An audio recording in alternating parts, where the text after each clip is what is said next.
what really happened with your host, Mike Rivero, because World War III is a really bad idea. Here is your host, Michael Rivero. Welcome to our show today. It is Friday, April 2nd, 2021. Thank goodness it's Friday. Thank goodness it's Friday. Thank goodness it's Friday. And we've got a lot to talk about today. There's a lot going on that we need to be paying attention to. And as usual, we're going to do about an hour worth of news, and then we're going to open up the phone lines, and people are going to call in talking about what's going on in the world right now. Mike is in our control room, twiddling the dials, keeping us out of trouble. It is, of course, Good Friday. This is Easter weekend. Sunday is Easter. It's also the end of Passover, and Claire is very, very busy right now getting ready for the Easter services at her church, which, you know, she's playing music, she's singing with one choir, she's conducting the bell choir, and sometimes I think she's overscheduled herself a little bit, but we'll just pour her full of coffee on Sunday morning and get her through one way or the other. Getting into the news here, Biden's transformative plan is redefining infrastructure to include caregiving. Now, he's been talking about this $2 trillion infrastructure plan. Now, to me, infrastructure is roads, rails, dams, things like that. But apparently, Biden wants to include caregiving as part of the infrastructure that will be receiving some of the money from this New Deal. And again, it's part of the Green New Deal, and it's looking more and more like very little of the money is actually going to go to improving things like waterways and again, airports and dams and things like that. We're still seeing a lot of Sturm und Drang about that Georgia voting law. Delta Airlines and Coca-Cola are starting to face a backlash from Republicans for opposing the Georgia voting law. Now, I'm sorry, but Delta is an airline company. Coca-Cola makes soft drinks. They're really, in my mind, not qualified to be commenting on election fraud or the absence thereof. And the talking point coming out of the Democrats is it's going to make voting, it's going to make it harder for people to vote. It's going to exclude certain people. Well, yeah, it's going to exclude the illegal immigrants who aren't supposed to vote.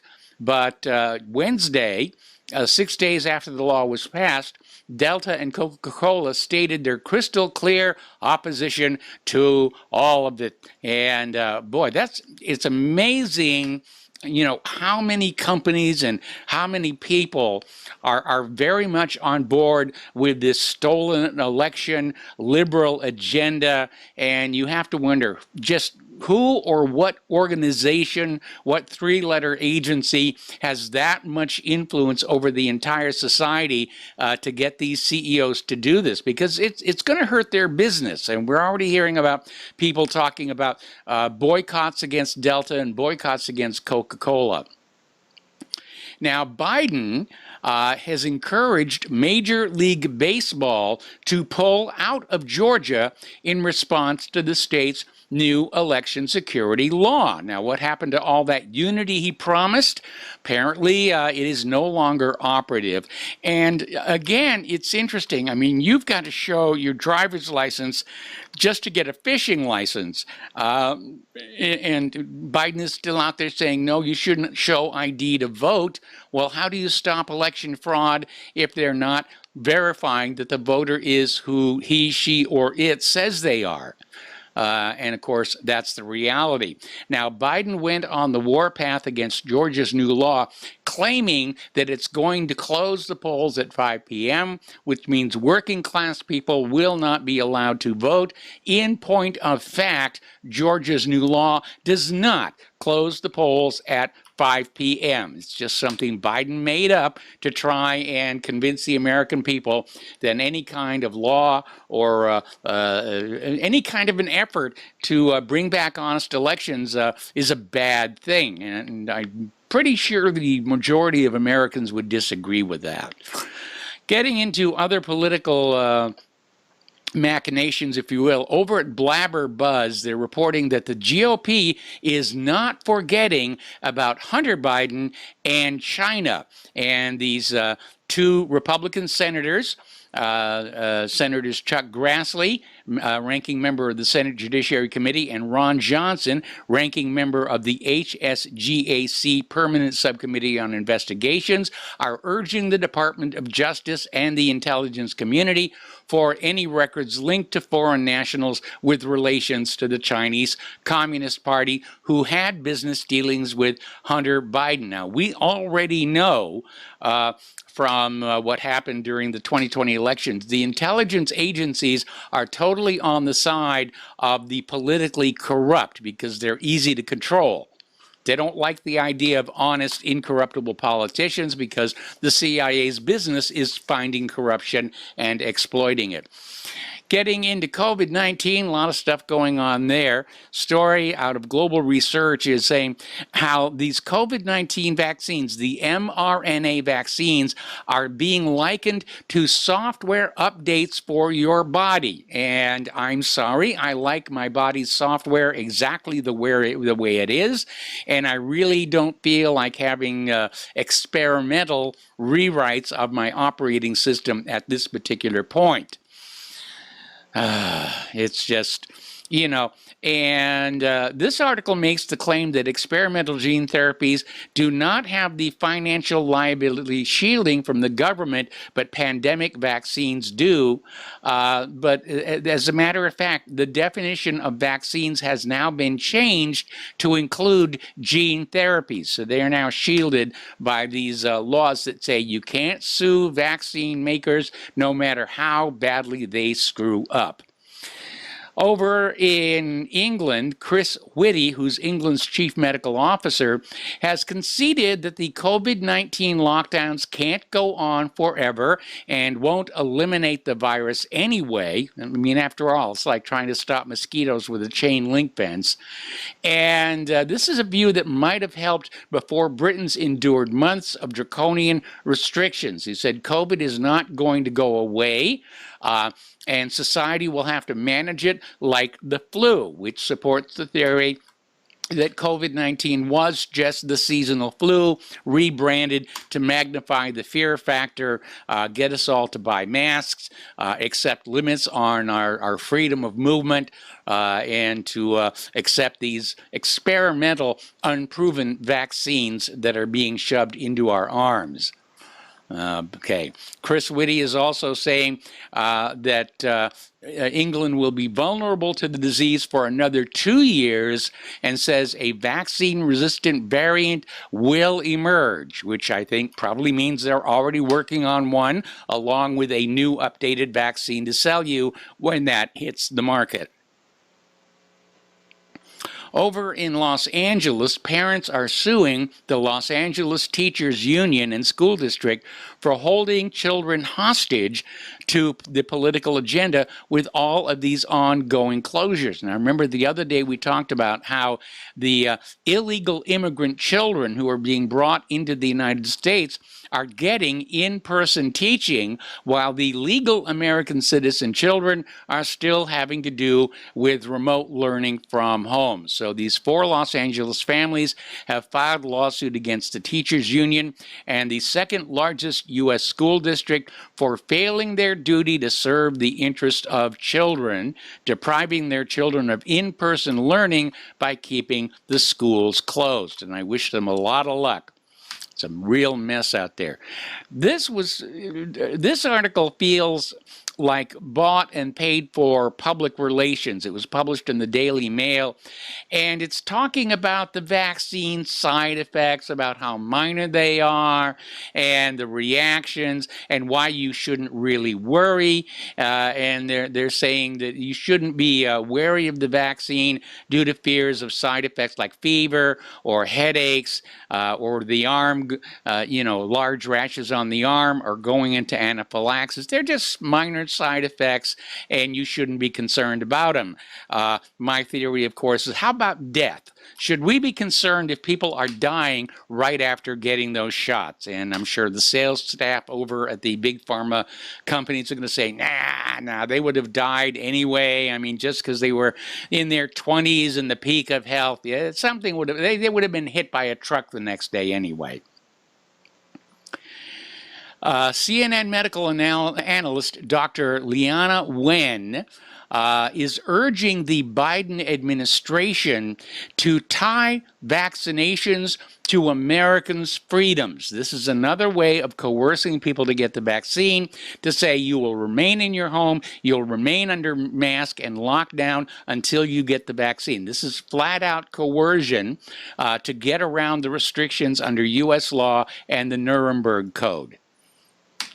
Now, here's an interesting little story. This is actually a YouTube video pointing out that down in Nicaragua, they never had required masks, they didn't have lockdowns, and yet the virus has simply gone away there. It came and went, and hardly anybody got sick. So is it the masks making people sick? We talked the other day about how it's been discovered those blue disposable masks made in China contain graphene, which can damage your lungs the way asbestos does. Okay?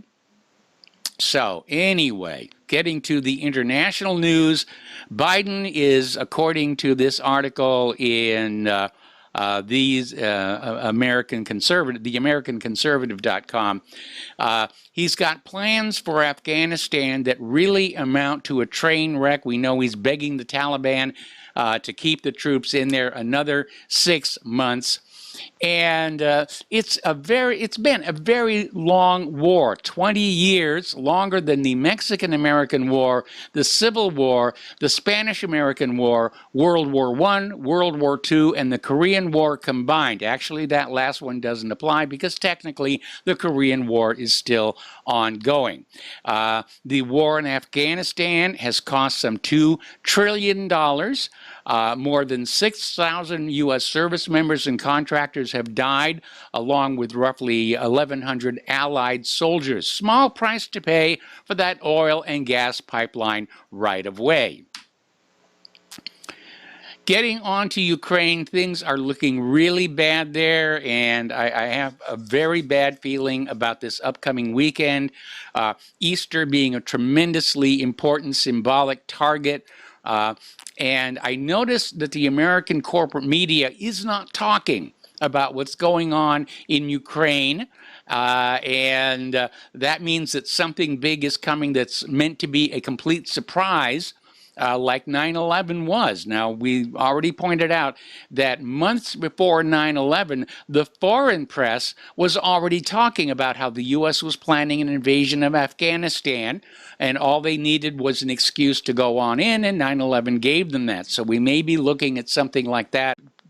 Okay, we got successfully reconnected, and we're back there.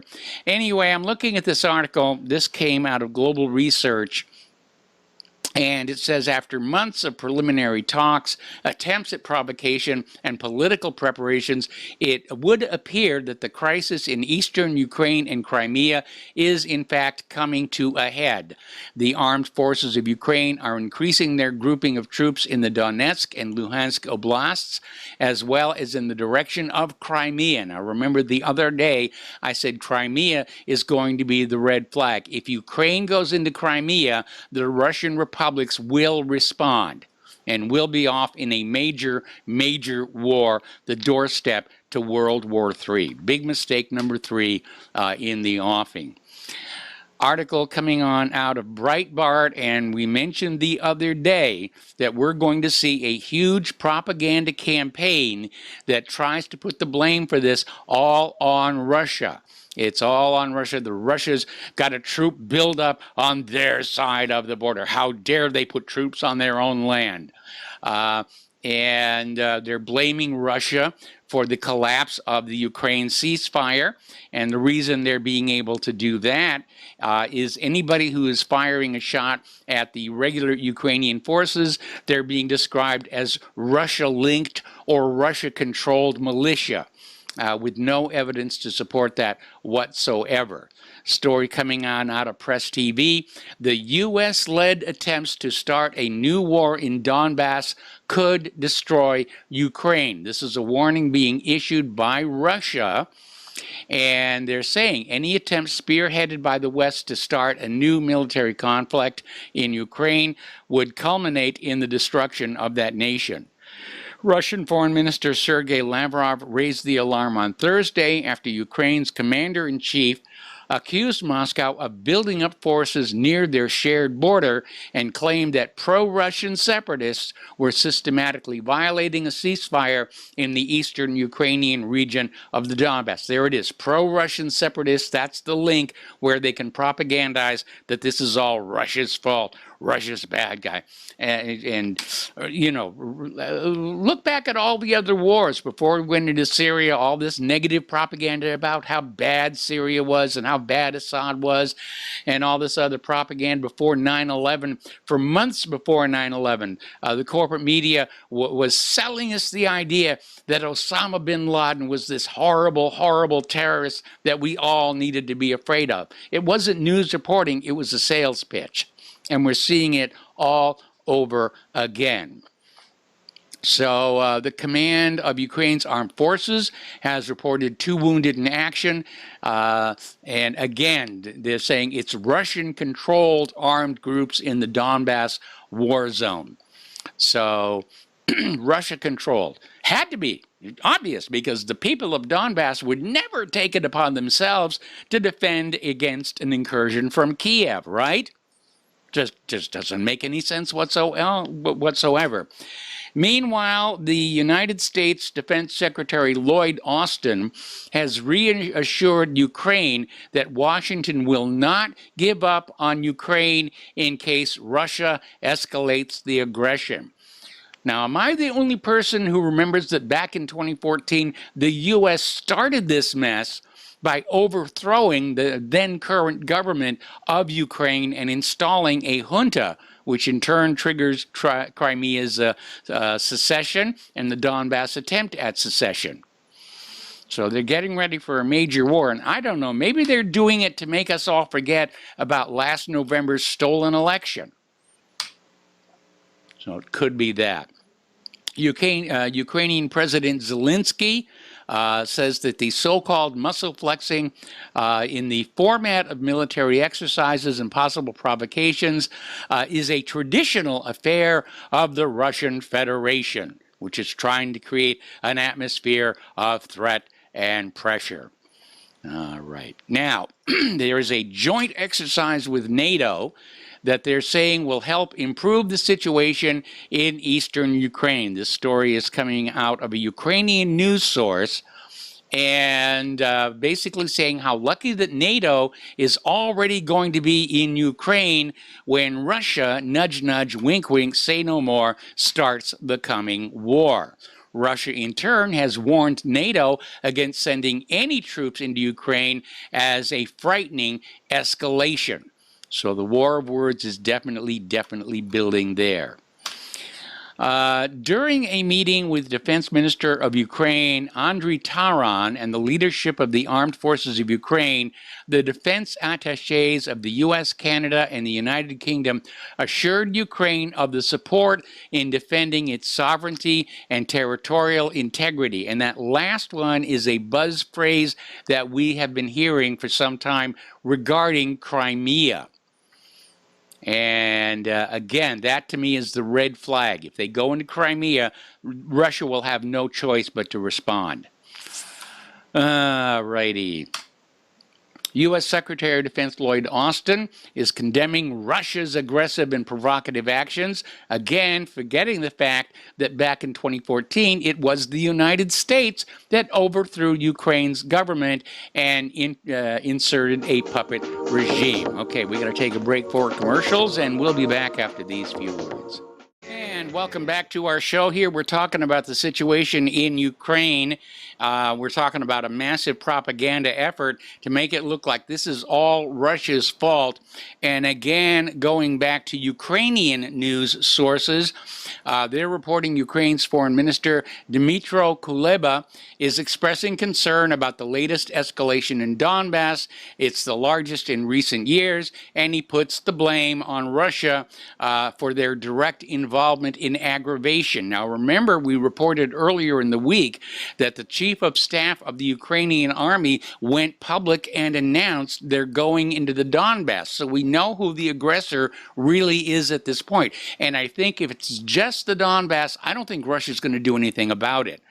Like I said, the red line that can't be crossed is going into Crimea, and I think those who want a major war as a distraction from election fraud, political corruption, Hunter Biden's laptop, the economy, they're going to want that red line to be crossed. But it's all bad Russia, bad Russia, bad, bad, bad, bad, bad Russia. And we have been lied to so many times. It's ridiculous. Now, the European Union is accusing Russia of drafting conscripts from what they describe as occupied Crimea, and that this is a violation of international law. So again, there's another mention of Crimea, and I really do think it is in the offing, that this is more than just the Donbass. Story coming on out of Global Research.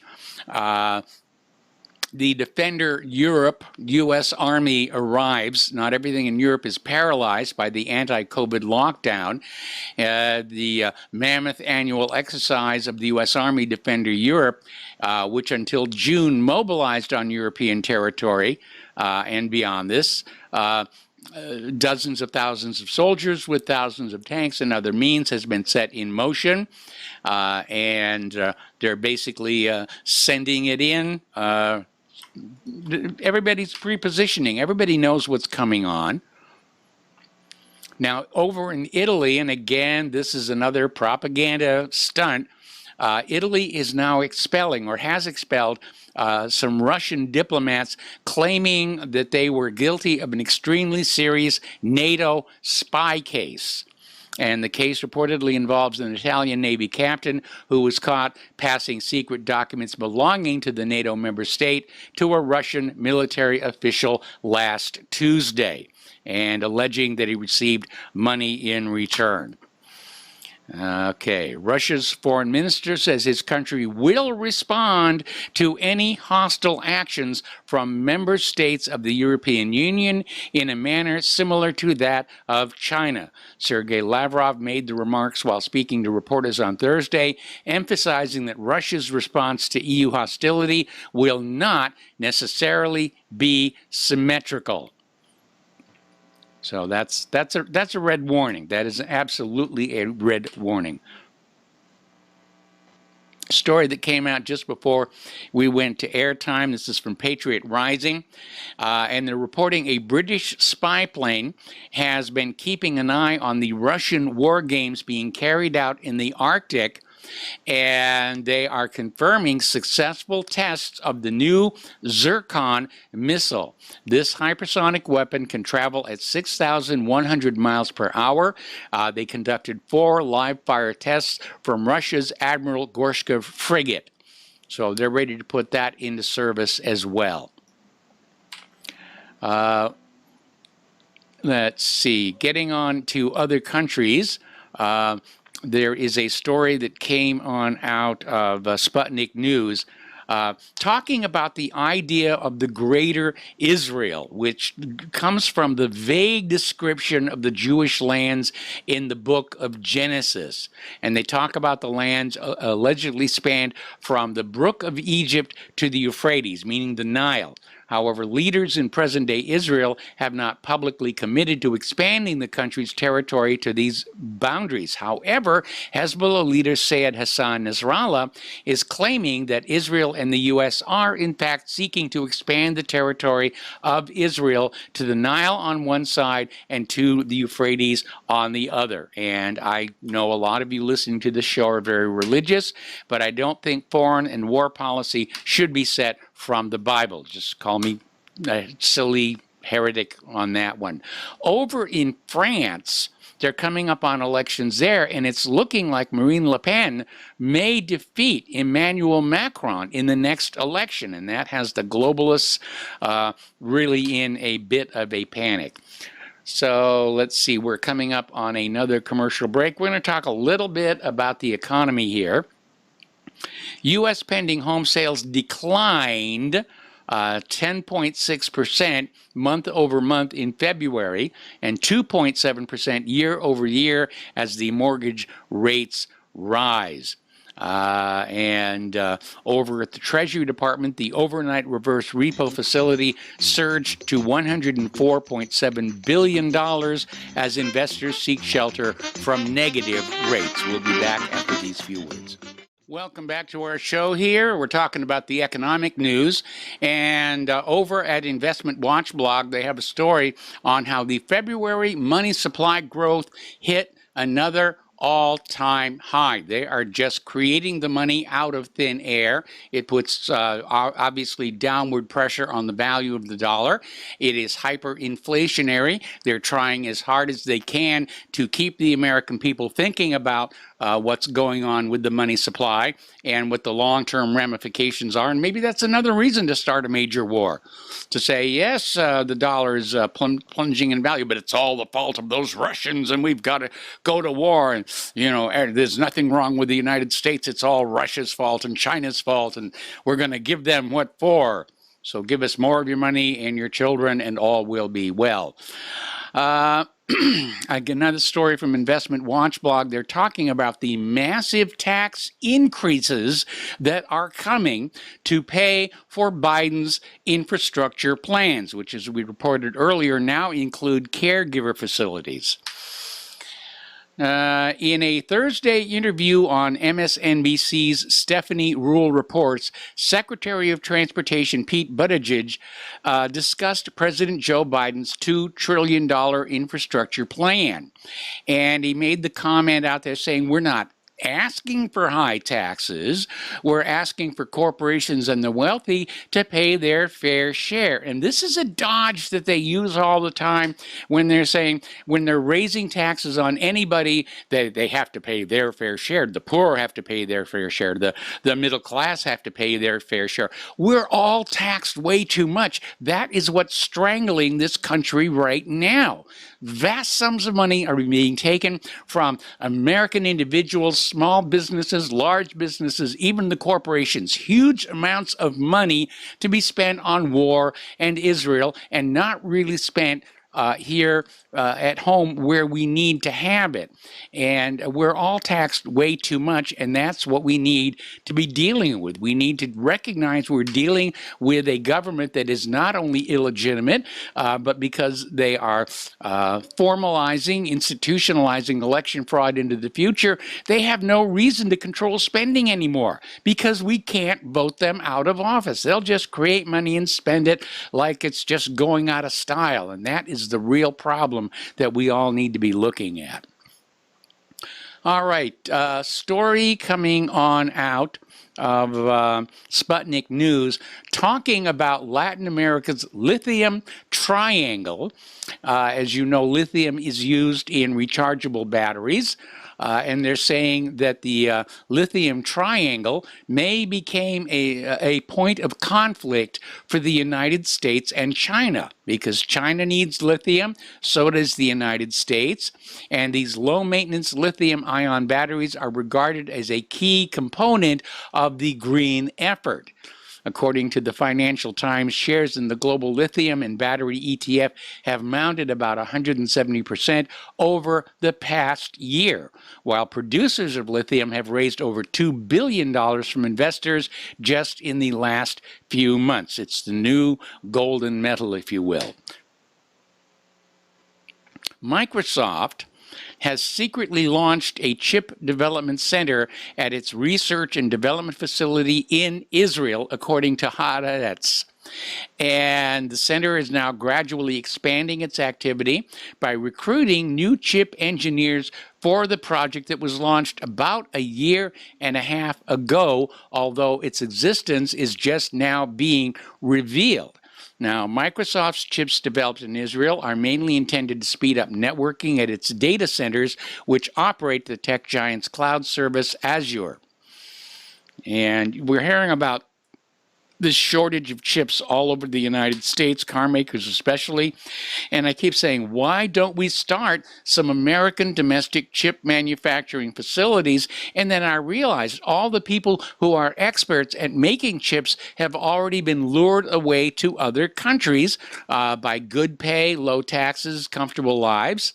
We certainly don't have the kind of people coming out of our school system right now who would understand that kind of engineering. So let's talk a little bit about immigration. There's a video that came out from Project Veritas. There was a whistleblower, a U.S. Customs and Border Protection whistleblower, who took a video of a makeshift processing center under the Ansel Deuce International Bridge on the outskirts of McAllen, Texas. This is a border crossing with Mexico across the Rio Grande. And these child migrants are being held in dirt-floored, open-air pens underneath this bridge. It is just absolutely shameful. Now, again, these kids should not have been allowed into the United States to begin with. I really have to wonder about their parents who just let them go. But they're being shoved under bridges to keep them out of sight. And fortunately, the Border Patrol whistleblower has ended that situation. Another story, this one coming out of Russia today.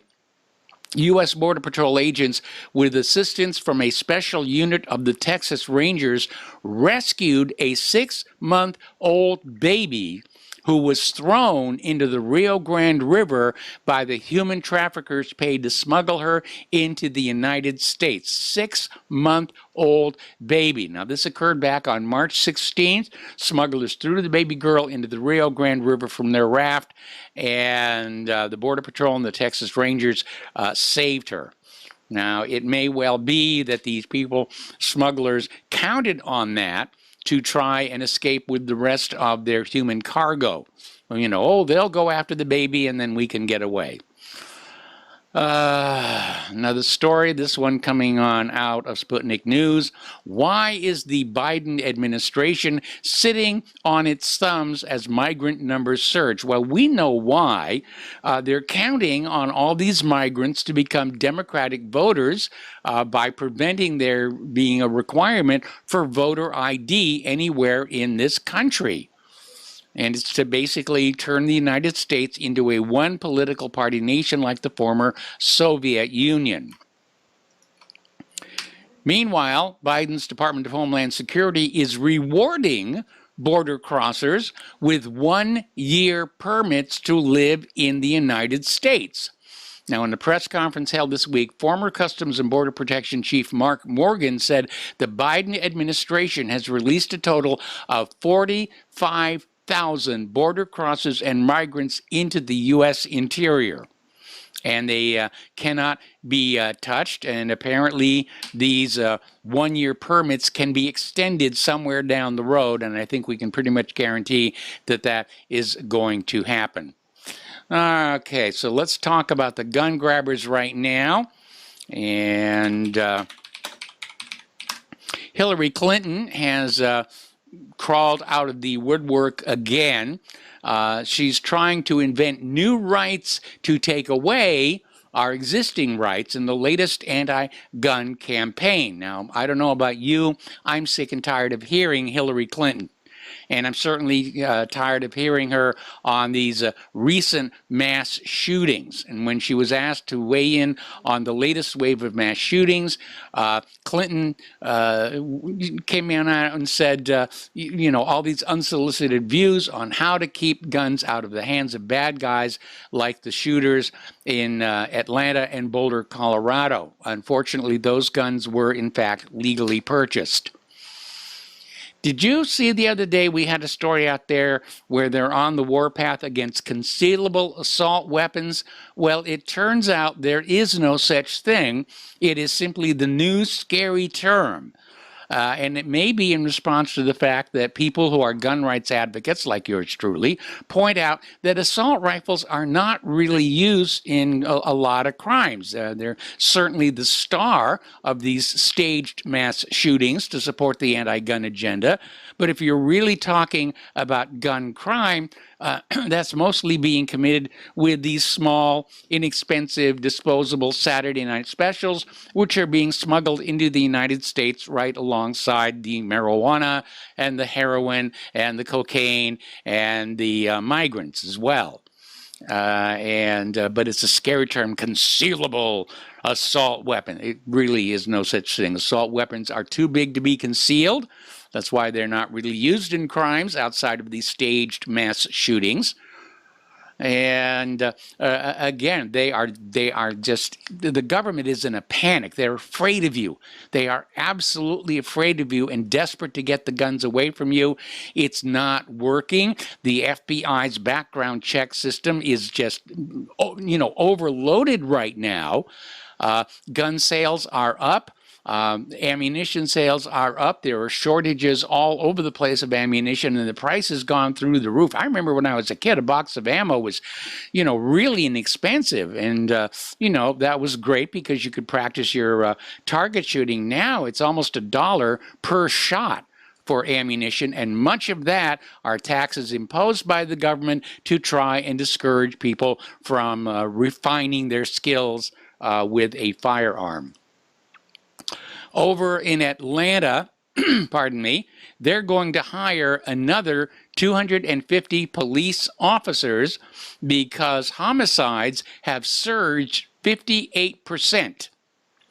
Now, the mayor blamed the increase in homicides on the court system, which effectively shut down, people lost jobs, loved one died, and crime began to spike. Currently, 90 new recruits are in the pipeline to become police officers. I think it's a good idea, as long as we teach them the art of de-escalating the situations there. Alrighty, I'm running short on news, so I'm going to go ahead and open up the phone lines, area code 512-248-8252. You can talk about anything you want, but I want to hear people's concerns about how likely it is that we're going to see a major, major war in the very near future.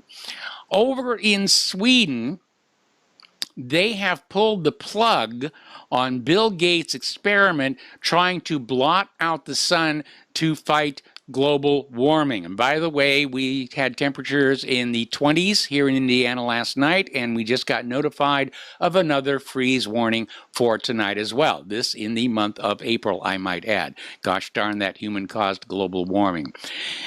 So Bill Gates wanted to release these aerosols into the atmosphere to dim the sun, and it turned out to be too controversial, and there was a lot of opposition from environmental activists. And the Swedish Space Corporation canceled the controversial geoengineering experiment to determine whether releasing a cloud of aerosols to block the sun could stop or reverse global warming, not to mention the idea of the potential long-term health effects of that that aerosol. At one point, they were talking about powdered chalk as being the material they were going to release into the atmosphere.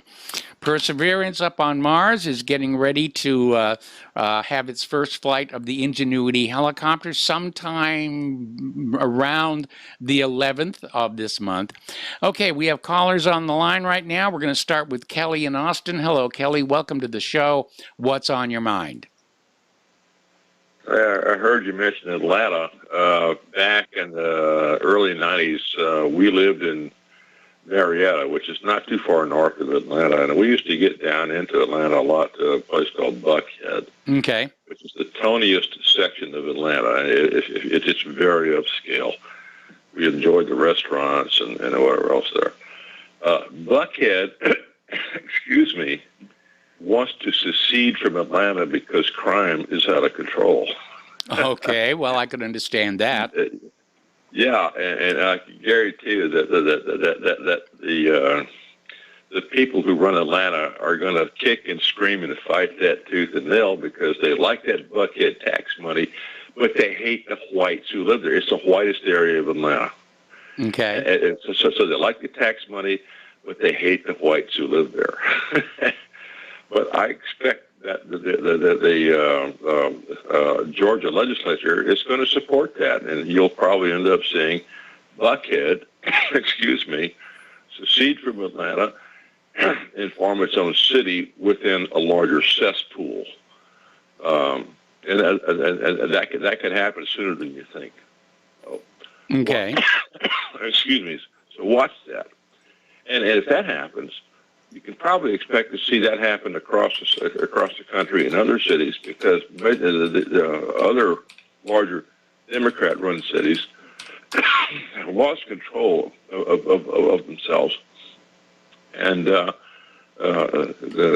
neighborhoods within those cities are probably going to try to secede. And I don't blame them. I really don't blame them. And here in Austin, Texas, I expect you're going to probably see areas of South Austin tell Austin, go to hell. We want out of this.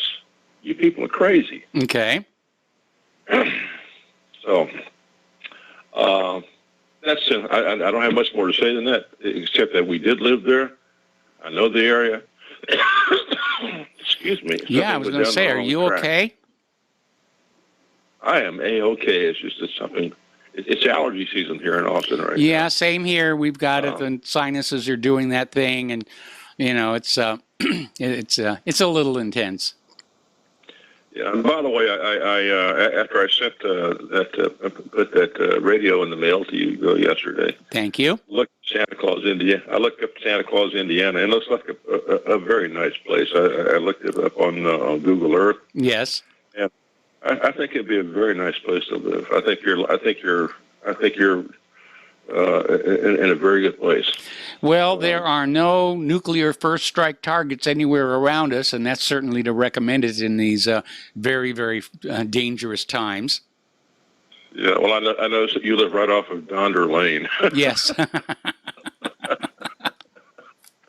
Anyway, it's not a large place, but Indiana to me has always been kind of the epitome of Americana. And yeah, if I couldn't live in Texas, I would not hesitate to live in Indiana. Indiana just seems like a nice place to live. So. Well, the people are wonderful around here. Everybody waves at everybody, whether they know them or not. Everybody's very helpful. They're very neighborly, and that's probably one of the best things about this area. Plus, we're just a few miles away from a major theme park with all kinds of roller coasters and things like that, which I have yet to actually visit it between the COVID lockdowns and my medical issues last year. But this year, I'm definitely going to get to visit that park. Well, I hope you do. And I'm sure you'll enjoy it when you do. So. I'm sure I will. Kelly, good luck to you. All right, we got to let you go. We got to take a break for commercials. We have callers waiting on the line, 512-248-8252, and we'll be right back. And welcome back to our show here, and we're going to go back to the phones to Mark in North Carolina. Hello, Mark. Welcome to the show. What's on your mind? How you doing, Mike? Doing fine. Happy Easter to you and Claire, okay? I'm sorry. Easter's been canceled. They found the body. Oh, okay. All right. Sorry about that. Listen, I just want to two things. One, you were talking before about Daniel Ortega down there in Nicaragua. Yes. Right? That he hasn't enforced any of this garbage, any of this COVID nonsense, including vaccines and masks. And that doesn't surprise me because, again, the problem is not socialism. He's very much of a socialist, but he's also a Christian. And he's also a great president of a great little nation who, by the way, are not piling up at our border. As far as I know, Nicaraguans are not piling up on our border at all. They're very satisfied with what they've got over there in their little country. And the same thing is Lochenko in Belarus, who's also a socialist, and they're doing very fine, and he didn't force this garbage. The problem, what we've got in this country is not really socialism, what the criminals in the Biden administration, Biden and his fellow criminals are pushing. It's, what it is a hybrid. It's really a hybrid of corporatism, fascism, and communism. That's what it basically is, and it's basically and plain evil. And it is not socialism by any means. Again, if you're going to be socialist and you're going to be for the people and you're going to be really, I'm all for it. If it's going to be a nationalist type of thing, we put your country first. Now, as far as what were you saying about a potential for war? Again, by the way, I do think Russia's going to react, even if they go after the Donbass. They're not going to tell. Yeah, but if Ukraine goes into Crimea, Putin's not going to be able to not react to that. I mean, he's under tremendous pressure from his own people at home. Yeah, I don't think he's going to. He has to react to the even if they go into the Donbass. Also, he's got to react because he did put the restraining arm on the rebels twice before. Unless he thinks the rebels can take care of business, which is very possible. Maybe they could because because the Ukrainian army is very weak. Yes, they're basically demoralized. They're very split up, kind of like our military today. I think except they don't have 7,000 nukes behind them. Now, as far as this country getting involved, again, I doubt it. However, I can't rule it out. Especially now, I'm hearing more and more states now are really doing real audits of this election. Now, if more of this evidence really comes out, and they cannot suppress it anymore. And I give a lot of credit to Michael Lindell there, the guy, the My Pillow guy. Yes, yes. But the states are actually doing actual audits now, including Georgia, including Arizona. Maricopa. Yeah, Maricopa is getting an audit. Yeah, Maricopa. Yeah, and there's a couple other states, Wisconsin. I think if that happens. Okay, Mark, I got to put you on hold. Don't hang up. I'm going to come right back to you after we do station identification. And welcome back to our show, hour number 2. The phone lines are open, area code 512-248-8252. And we're talking with Mark in North Carolina. Hello, Mark. Please pick up where you left off. Hey, Mike. And this reminds me, too, about with Russia. One of the reasons with the hostility towards Russia is Russia is today a democratic country. Yes. It is actually a successful hybrid of capitalism and communism. I mean, capitalism and socialism. It actually is a successful hybrid since I think the oil companies, a lot of major industries are actually owned by the government, and a lot of small businesses, of course, are not. So it is seemingly, it's a fairly successful hybrid system. Now, as far as with these elections go, if these elections are really proven to be, there's so much fraud, I can't see how this administration can keep going. I don't think they're going to put Trump in there, but there might have to be a caretaker president until you get a proper elections. The military might do what they're doing in Burma. A lot of possibilities on that. And because of that, I think this is where the danger is right now. I think these deep staters behind Biden himself, may be so frightened right now that this is all starting to come out, and I believe it is starting to come out, that they might start a war, even if it could potentially be the end of the planet. They'll start a war anyway. Yes. Very, very concerning. And by the way, I'm thinking of moving back to Amarillo, Texas, where I lived many years.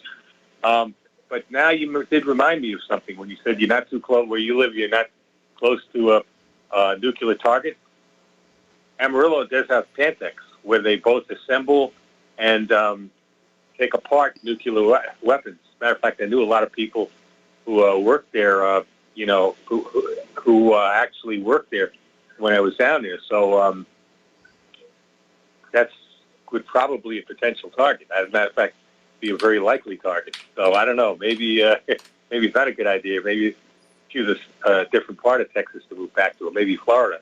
But I got to get out of here because I don't like this governor. He's way too much power. Still have this stupid mandate, these mask mandates. I don't know what he's going to do with these vaccines. Whether he's going to try to push some garbage here, but I don't trust him. So it's either Texas or Florida for me. So but that did remind me though what you said about about a nuclear target, because I would think that's where you assemble and disassemble nuclear weapons. Okay. Would be a place that would be probably a target, right? Yes. All right. Other than that, like I said, you guys have a happy Easter, and everybody else too, by the way, listening. All right. Okay. All right. Well, thank you very much for the phone call. And we're going to go to Bruce in Texas. Hello, Bruce. Welcome to the show. What's on your mind? Hey, how you doing, Mike? Thank God it's Friday. Yes, really. Hey, before I get into the Ukraine, which isn't going to be that long, I just want to ask you, were you on the project for Jurassic Park? I'm sorry. One more time, please. I was distracted momentarily. What's going on? Yeah, sure. Were you? Did you work on Jurassic Park? A little tiny microscopic bit, yes. Okay. Yeah, I rewatched that movie last night. It's actually a very good movie. And Yes, it has is. A warning in it about manipulating DNA and animal flesh, And I noticed something. Remember last week I brought up the horseshoe crabs are being harvested for their lysate to detect the endotoxins. Yes. Well, they made a mention in that movie. Well, one of the scientists said, "Well, we have to determine something about the effect of the lysate on the dinosaur DNA." Yes. So that really piqued my interest. I'm going to look into that further. And that ties in with the DNA modification of the COVID vaccine. I found that very interesting. So, anyhow, the Ukraine sure reminds me of the way they started World War II. I mean, they take a border crisis, they take populations that are separated, and they want to be a part of their mother country ethically, and they just throw coal on the fire until it flames up, let's face it, Russia is still a relatively white, of course they have their Asian population and some Muslims too, but it's still pretty much an independent nation that doesn't go by the New World Order's program, we're combining all the races into one with a certain one on top. So I think this is a mirror of World War II as far as I'm concerned. And one more thing. Oh, hell, I've lost my train of thought here. Oh, yeah. Okay. It's easy to do on Fridays. Yeah, the migrant crisis. Let me see. The migrant crisis, these kids aren't going to vote until they're adults. So it's more than just getting Democratic voters. It's a population replacement program. Well, somebody somewhere may be thinking that they're going to take all of these young kids, and put them in a uniform and give them rifles to help fight this new world war. Yeah, it's breaking down the middle class. It's breaking down the what's left of the white population in the United States, diluting it and diluting its political power. And that's what I have to say on that. And that's all I got for today, Mike. Okay, well, thank you very much here. And the phone lines are open now, area code 512-248-8252. And again, pardon me, I am very concerned about this sudden escalation that's going on in Ukraine, all of the very obvious propaganda, as it were. Anyway, we're going to go back to the phones to Peter in Los Angeles. Hello, Peter. Welcome to the show. What's on your mind? Hey, Mike. There was an article that ran in One American News today, and the headline said, I sent it, forwarded it to you, Biden for cabinet chooses diversity over competence. And basically, that's kind of what I want to talk about, is for all you people, before I forget about it, Mark, going to Amarillo. Yeah. It's the site of one of the great roadside Americana attractions was Carhenge, which is Stonehenge made out of old cars. Yes. That's right outside of Amarillo. But at any rate, what I wanted to talk about was what we're in a very perilous situation. As everybody agrees with Ukraine and Crimea and Russia and NATO and all that stuff. And the guy, I sent an article to you also about 2 weeks ago. Yes. And for all of you people who are military, officers in particular, when you're in the military and you have been passed over for promotion, you're in the promotional zone. If you don't get promoted from the promotional zone, your career is over. And there's and that's Army, Navy, Air Force, Marines, Coast Guard, whatever. Yes. And if other listeners can corroborate this, it's called up or out in the officer corps. And if you're passed over, you're done. You may as well get out right away as soon as your term is up, or resign and get out, because you're never going to get promoted. Except the guy that I said, the article that I sent you about 2 weeks ago or whatever, of and by the way, it's a priority under our new clownish Secretary of Defense, who had to stand down to demonize all the people who have a white identity and all that. But he's saying that the number one priority, yes, is to promote black officers into the general officer's rank.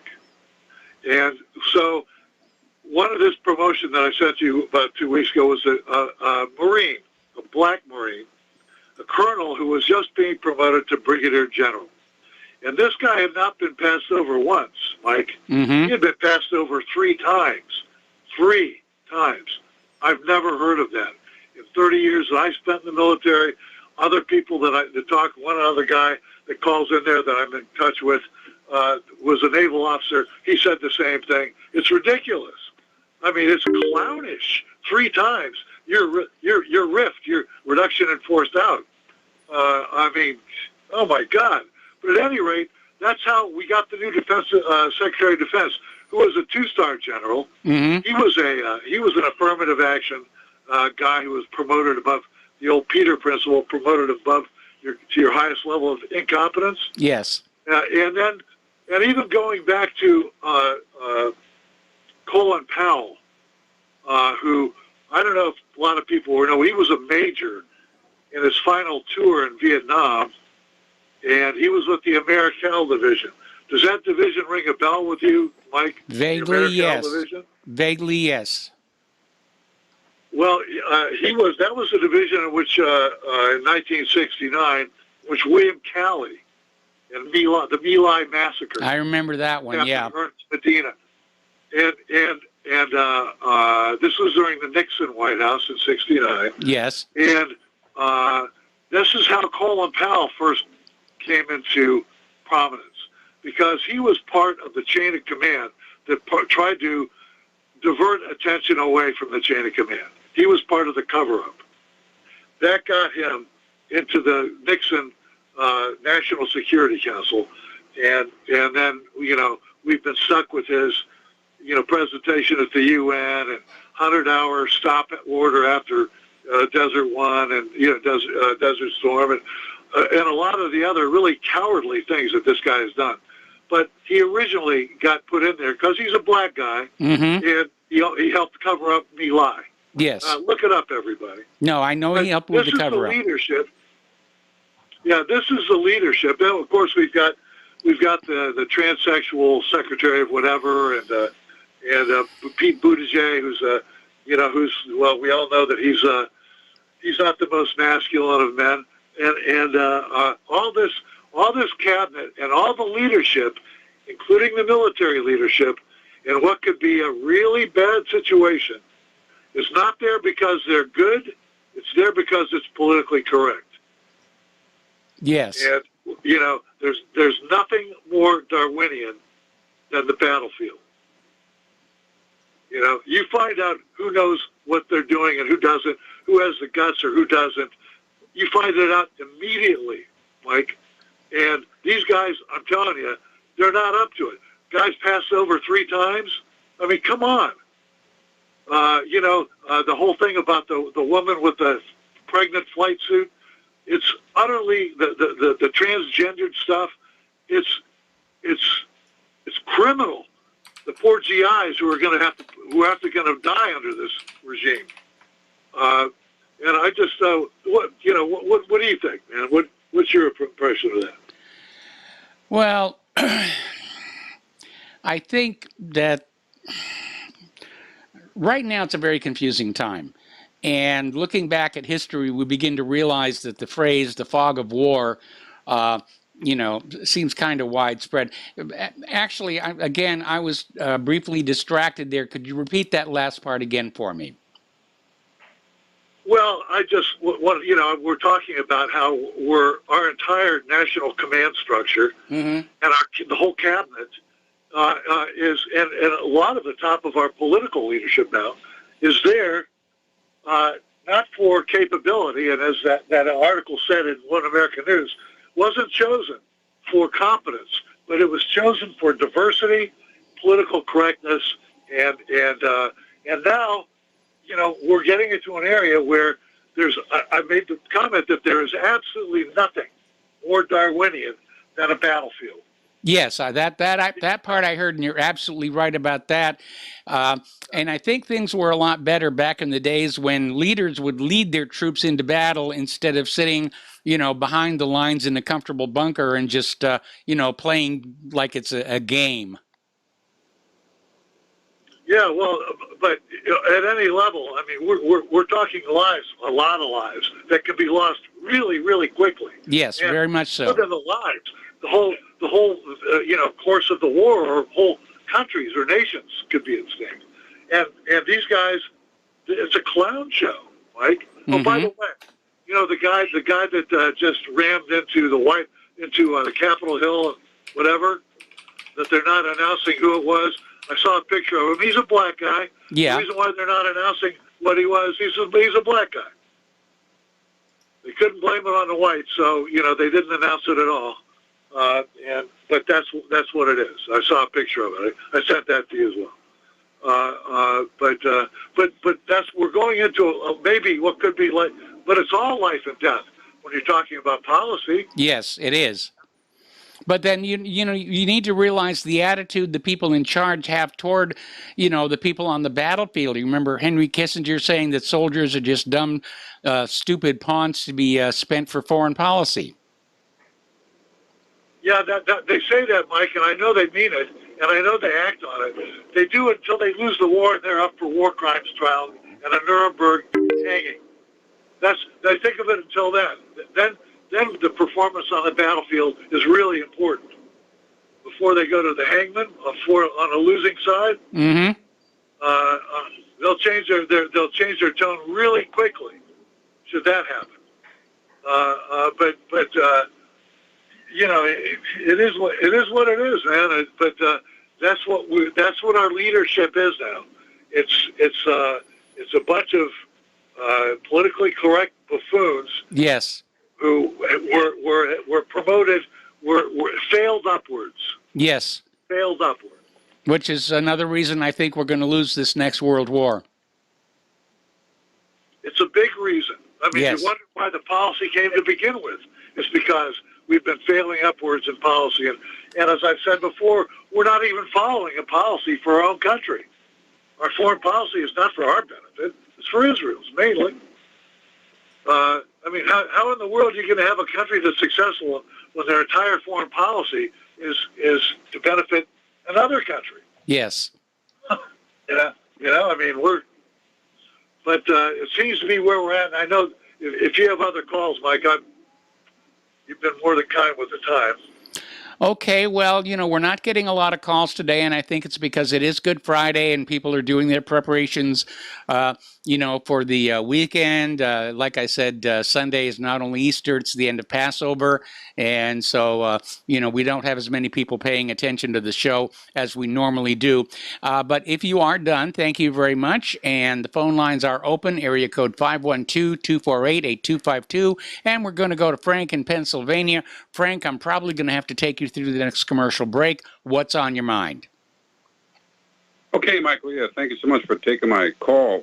You talked about the immigration problem where they actually had a processing center under a bridge. Mm-hmm. I guess they're taking so many young people in. Now, think about this critically. What is it going to do to the interior of America when you wake up one day and find out there's 400 more students in your school district? What's going to happen to the infrastructure? What's going to happen to the hospitals, the roads, the bridges? This is insanity. This is truly insane what they're doing. The United States isn't made to take in unfeathered immigration as much as they can ship up here or ship overseas into this country. We got to look at this seriously, what it's going to do to the average modest means family. When their school taxes double because they just brung in 400 new kids, and there's no place to house them, no place to teach them. Nope. Mike, you're talking about $15,000 per student. Yes. In regular public high school. And they drive. And who's the one that's paying it? It's always the modest means family that has a house and wants their taxes triple, property taxes triple, because they got to take in all these individuals that didn't actually come here legally. And then you throw in illegal immigration, it's a recipe for disaster. It is. I just can't understand, it's frustrating to see because, people like us, we lived our whole life. We paid taxes our whole life. And now you're talking about, and they're not dumping them in all, one section. They're dumping all over the United States, these kids. And I got nothing against them. It's not their fault. It's the government's fault for allowing this to happen. And it chronically goes on. Well, it's kind of our fault for allowing the government to allow it to happen. Although, as of last November, I think pretty much Americans understand they've lost control of this government. Anyway. All right, Mike, I'll let you go. Thanks. All right, thanks an awful lot. We got more callers waiting on the lines. We have lines open, area code 512-248-8252. We'll be right back.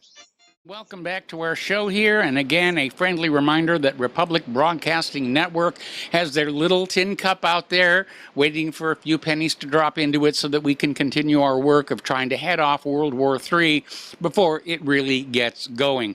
And once again, the postal address to send a check, money order, or if you prefer anonymity cash is Republic Broadcasting Network, 2251 Double Creek Drive, number 302, Round Rock, Texas, 78664. The phone number where you can make a credit or debit card donation is 800-724-2719, extension 3. Now, if you send in a deposit of $100 or more, you will get your choice of an official RBN t-shirt.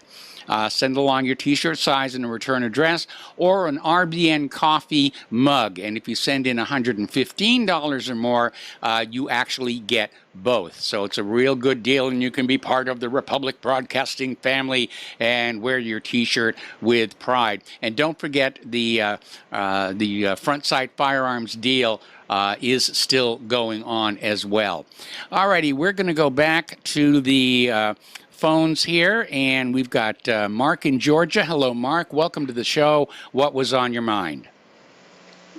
Well, can you hear me okay? I hear you fine. You're on the air. Background noise. Yeah. Well, I meant to call you yesterday to see how you were enjoying National Atheist Day. Yes, I put a candle on Twinkie, and that was about all I was going to do.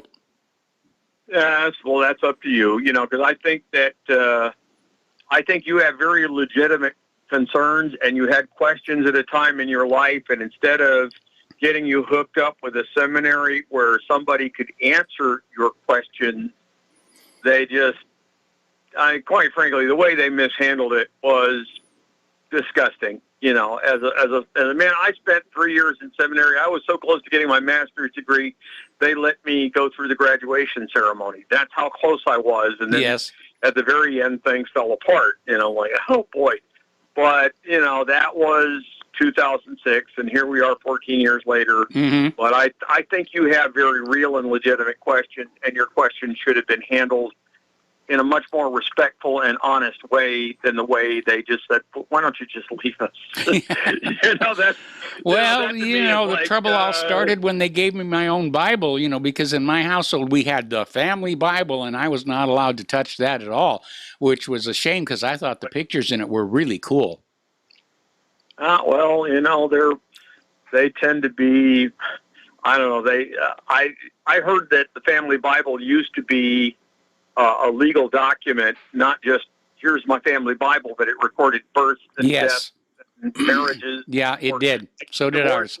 Have to be, and then they hang on. Well, we'll just have this. If you're a bastard where you don't have a family Bible, we'll come up with these forms. And that's one thing I respect about Alabama is they just basically said we are not going to issue marriage licenses anymore. We're just going to record contracts and. Here's the blank contract form. This is a contract between you and your spouse. Mm-hmm. For gender association, whether it's a male and female, the way it's supposed to be, mm-hmm. or whatever. It's like, look, this is a contract, and we're not going to meddle in your own personal contract in terms of trying to impose upon you that it's got to be done according to, it's like if it's two men want to have a contract, then it would take a constitutional amendment to stop them from having a contract. Okay. Thing is, no, I personally don't approve of that, but there's a lot of things that I don't approve of that, it's just one of those things where, but at the same time, like I say, we're coming up on Ishtar and yes. Well, how does a rabbit lay a chocolate egg? I still haven't figured that part out. And there's things that are religiosity a lot more than there are anything legitimate or biblical about it, because I don't know how Santa Claus, well, I know that historically there was a St. Nicholas who was a Trinitarian. He was a real historical figure, but the thing is the whole Santa Claus thing, and I think that Saturnalia, otherwise known as Christmas, is a huge commercial success. Yes. Well, unfortunately not this last year, with all the lockdowns and everything. A lot of people in this town are hurting. I made pretty good money when I was working for UPS, delivering packages out of my own car. And I may do it again come November. They may need me again. And I just got to make sure that before that happens, my car probably needs a new timing belt, which is kind of an all-day thing. And I got the tools to do it. It's just a question of... what kind of a car have you got? Well, I've got, when Volkswagen had that thing with their turbo diesels that yeah, that was a problem. That's what they had to do. They had to buy them all back and fix them up to where they'd pass emissions proper, and that's what I wound up getting. And it was a corporate car, so it's it's like if it's a privately owned car, it's like, well, will I replace the timing belt or no? And the thing is that as a corporate car, it's like it doesn't. Okay, Mark, I got to put you on hold. Don't hang up. Don't hang up. I'm going to come right back to you after these words from our sponsors. Welcome back to our show here, and we have some lines open on the phones right now. Area code 512-248-8252. We're talking with Mark in Georgia, and we were talking about how yesterday was National Atheist Day, which I totally did not know, and Claire's laughing at me in the other room. Well, I'm an April Fool. I was born in April. Yeah. Makes me an April Fool. Yeah. So, but if if any of you think you're wise, you should become a fool. In other words, know that whatever you think is wisdom, God says, oh, you think you know things, huh? Mm-hmm. So, I sympathize with how there are people that don't want to deal with honest questions because they quite frankly, they feel comfortable in their complacency. And Christ says to the Laodiceans, and we're a nation, if you're not familiar with Revelation 3:14 and following, you think you're rich, but you're really poor, miserable, blind, and naked. And the thing is, I try to get across to people, when I say God loves this country, don't confuse me to think that I'm saying that God approves of our conduct. He does not. He does not approve of us bombing the crap out of people supposedly for their own benefit. He doesn't approve of our reckless militarism. He doesn't approve of the unjust concentration of wealth among people who've done nothing to earn it. He does not approve of our fraudulent political process. Mm-hmm. He doesn't approve of your complacent attitude of how you think that you people on the Hegelian right have got all the answers. Yeah, you've got a lot of the answers. They're just wrong answers. And when people like me try to explain this to you, to the people on the Hegelian right, they call me a liberal, and I'm like, you guys don't even know what that word means. It means the freedom to do something different. And they act as though, you admit that you're a liberal. Well, not the way you guys misuse that term, because to a neocon, the word liberal means anyone who doesn't agree with them. And when you try to explain to them, the reason I don't agree with you is I've actually examined the things that you guys have taken at face value. Mm-hmm. And so, yes, I disagree with you because I actually examine what does this corrupt counterfeit this. We have this counterfeit that calls itself a republic. Yes. Because we have the outward trappings of a representative form of government that routinely lies to us. And I'm like, no, a republic means the rule of law. And if we had the rule of law, then there's no way that these traitors could be profiting from unjust wars because they would be punished appropriately, right? Yes. And a republic is an ideal, and I encourage people to read Plato's Republic because there's parts of that book that are going to blow your mind. Okay. Get to the part about the orgiastic festivals, you may, wait a minute, here's a guy saying that you need to have, that society has to be, because basically what Plato's Republic addresses is how does a just individual live his life, and how does a just society, a just meaning a righteous society, how does the just and righteous society operate is what a republic is really all about. And so the thing to understand is that Plato had certain reasons for believing that a certain segment of society should have orgiastic festivals so that they wouldn't actually know who their children were.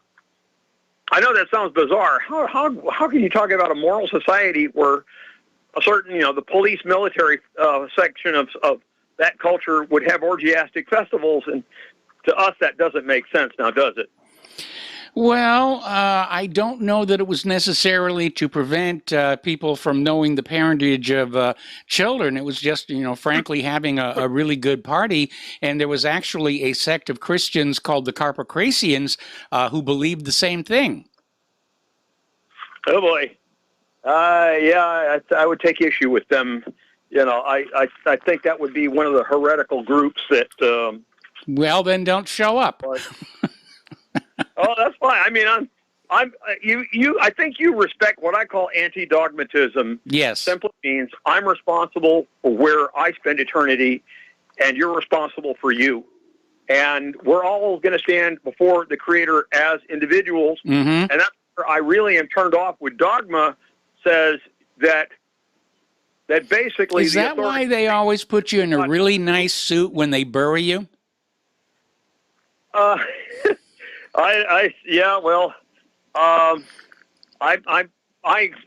was planning on donating my body to science because I couldn't find a mad scientist to basically reanimate my corpse when I died. I'm planning exactly the same thing. I filled out the paperwork already.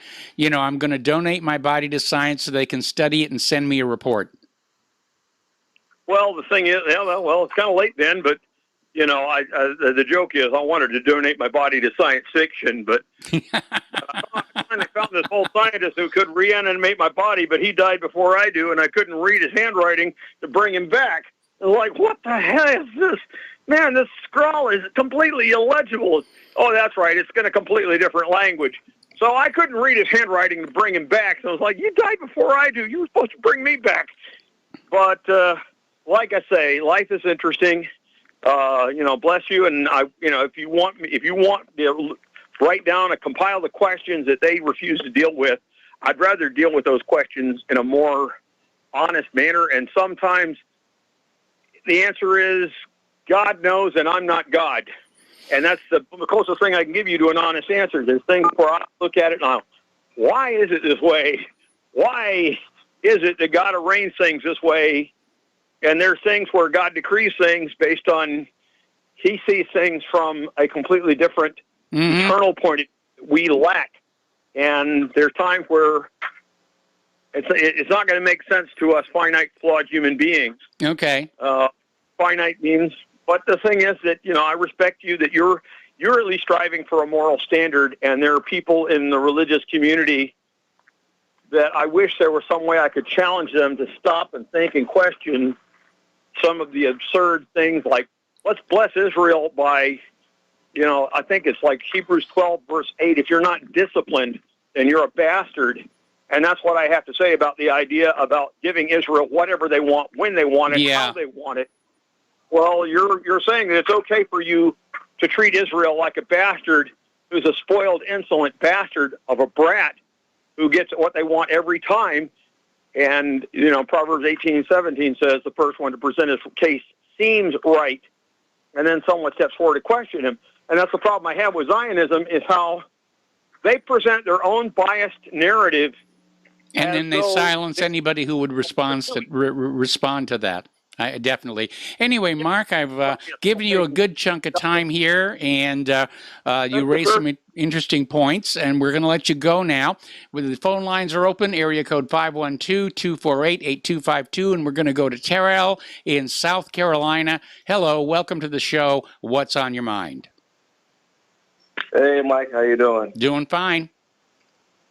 All right. I want to address what the last caller was speaking about. You guys, he did make some good points. I'll give you guys that. But the questions that you guys were raising are answered, because if you're talking about the things of God, then the only authoritative figure is God. And the reason, and I like the point he made about the whole God loves this nation, but not the behaviors in it. That makes perfect sense. If we knew one that we serve, then, we wouldn't act. Well, I understand that. I understand that feeling and opinion. I mean, I still love America, and I love the American people. I just have issues with the government.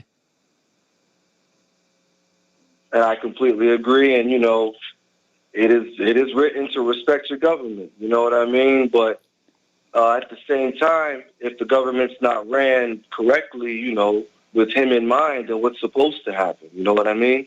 So Jesus said the poor, you'll have what you always. And that's just not fiscally. I mean, the poor in spirit as well.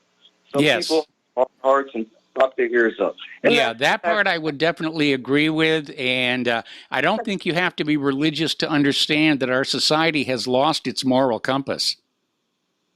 Indeed, I completely agree. Which, and I want to throw out that the Israel that the Lord speaks of is not the one that's going on doing their thing. That's not even remotely what he was talking about. So now I want to go to the Capitol shooting and the holes that looks like they're being poked in our structure. I believe that they're poking holes. January 6th was the first little attempt, and now the guy driving his car through the barricades, it seems like it's like a vulnerability test, because I work in information technology, and vulnerability test, you want to try out a couple of different things. You want to do a port scan, see what's open, and see what services are running, and see what, and so that's what I believe they did. And what a better way to check reaction time and stuff like that. Okay.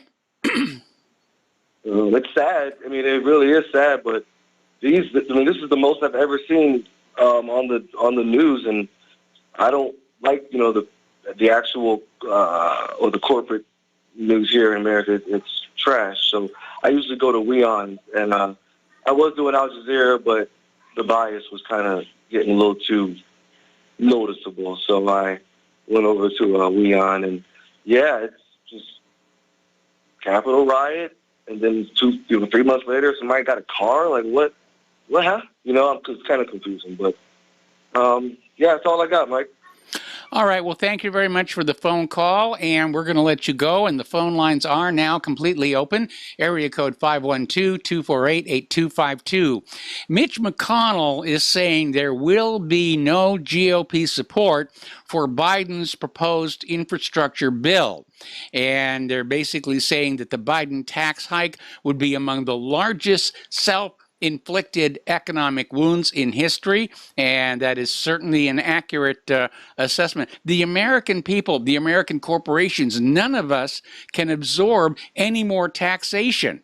You probably, if you listen to the radio, you've been hearing all the, or even on TV, all these commercials about these tax resolution services and the Fresh Start program from the Internal Revenue Service. And the fact that they're spending the money on this advertising means there's a huge number of people out there who have fallen behind on their taxes. They came to a point where they had to make a choice. Do I pay the taxes or do I feed my children today? And, it is a huge mess. Okay, we got another caller on the line, Dustin in New Jersey. Dustin, welcome back to the show. What's on your mind? Dustin, are you there? Hey, Mike, how you doing? There you are. Yes, I'm doing fine. You're on the air. Yeah, it's not going to be politics again. Mike, everybody was saying Book of Eli. Everybody forgot about Fahrenheit 451. That was the original movie about everybody who read those books. So the books were burned, but they were the books, remember? Yes, I remember. And that was, they remade that movie? I didn't know they made a TV series of Fahrenheit 451. No, neither did I, but then I don't watch a lot of TV outside the educational channels, which aren't even all that educational anymore. And these days I watch a lot of Star Trek reruns. Yeah, actually, I want to talk about that because I got to get out of politics for a while because it's just he said, she said. Yes. It'll get you tired. Mike, remember, Babylon 5, I think we talked about before, it used the video toaster, which was the Amiga. Oh, I remember the video toaster. Yeah. I was a developer on that one. Yep. My friend did Sequest. He worked on Sequest. That was at Amblin Entertainment. Remember Amblin? Yes, I remember that one. But... And let's see, there was another company that was using the video toaster. Actually, when Apogee tried to get into computer animation, they got a bunch of Amigas with video toasters, and top management didn't really understand computer animation, and so that didn't go very far. But those animators split off, and they formed another company, and I think they were involved in a series called Babylon 5. That's what I wanted to talk about. They recently upscaled. Did you ever see Babylon 5? It was a short-lived, it only lasted like 4 or 5 seasons. It's a great show if you like Star Trek or Stargate. But they recently, like months ago, upscaled it. Now, I got a question for you about like remasters. When you remaster a movie that's like got computer animation in it, yes. Don't you have to redo the computer animation basically because you have to put high resolution or high definition textures in there, right? Like you would have to. Yeah, you generally do, and the video toaster was never really up to that, and neither was the video hardware on the Amiga. I mean, for its day, it was groundbreaking, but it only had a color space of 4096. The video toaster was basically going from digital to analog, so it looked a lot smoother. These days, with a high-end graphic card, you can do 4K, 8K on your desktop, and it's transforming the computer animation industry away from large, giant, expensive corporations to a cottage industry. BBC has resurrected the original Star Trek series with Leonard Nimoy and William Shatner, and they have replaced all of the old visual effects with new computer animations. Exactly, but did you know it's easier to do that? Well, when they made Star Trek, the original series, they used actual film. Do you know when they did Next Generation, they used VHS? Yes. To do the 7 seasons. So it was very hard when they did the remastering for Star Trek Next Generation. Yeah. To redo the remastering. I thought they did it. No, I thought they did it on beta because VHS was never really a studio format. It was inferior to beta. The only reason it caught on with the public is you would have a whole movie on a single tape, whereas on beta you had to swap tapes halfway through, and people didn't like that. Then beta went to digibeta, and that became an industry standard. Still is in a lot of places. But why do they not use film? Is that because it's too expensive to do like multiple seasons using film versus beta? Well, some people still use film. I mean, I had an ongoing argument when I was working on Lost. You know, they were still using film cameras because they loved the look. And I kept saying the look can be, you know, duplicated with a digital image. And the reason I was pushing for it is Oahu at that time did not have a film lab that could deliver overnight one-light work prints, otherwise known as the dailies. And so we'd shoot something on Oahu, and it would be flown to a film lab on the mainland, developed, printed, put onto DVD, and sent back. But it took 2 days to do it. And that caused a lot of problems. Plus, we had the TSA opened up a couple of reels of exposed film, which didn't make anybody happy about that. I think the people who stuck with film were just afraid of having to learn a new technology. But I love digital, and I'm pretty much all digital here. Oh. Have a good weekend and Easter, Mike. All right, same to you. We got to take a break for commercials, and we'll be right back with the last segment of our show.